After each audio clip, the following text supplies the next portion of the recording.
redam tas nem tele aduk lut na bam ni ke khniag duk corona wan sumi menta ne dai to puj ne le dang dai puj mi abam lut ya jing thung tap la cái nhà đụ lốt này kìa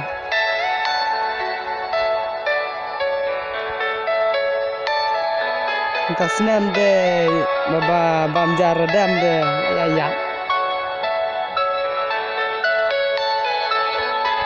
dan cek ke ba te lakot bet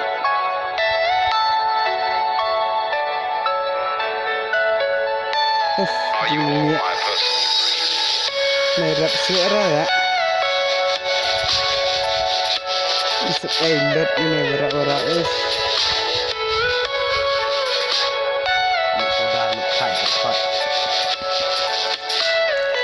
Everything you know is in your mind.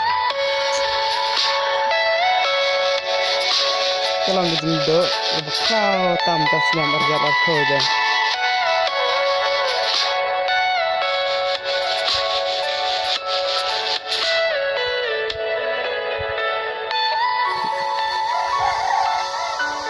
shnong baik, ini baik ulang lagi redam tas nem.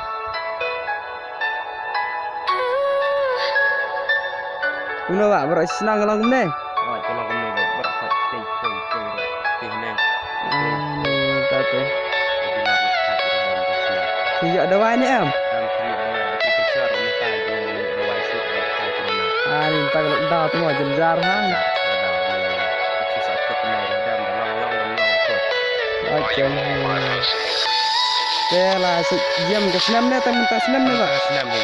Malah senam di long kami tas nem ti long kami. Ni ta tu. Kadang kalau tepat lagi satu besar ang macam kemudian ke dawai benda lagi redam hari macam ini orang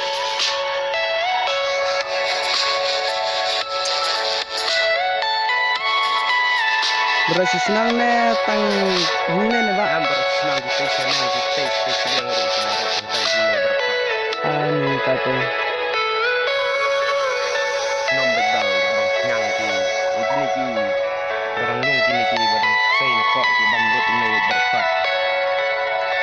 Mesti apa boy udang sedang kim pedam kum ni ta berak mi long biang lebam. Ken i khniag pak. Para ki redam gidan baik. Tempat ngam support. Ni weh. Nah, tu mah. Ni baik tibang kum ni baik. Ni telah dai tau kumi jeng tu puj ne. Ada yang ikut kelam kerai. Orang yang melak si bandit weh tu iwai teh. Boleh sibon mah, tapi lah pentip.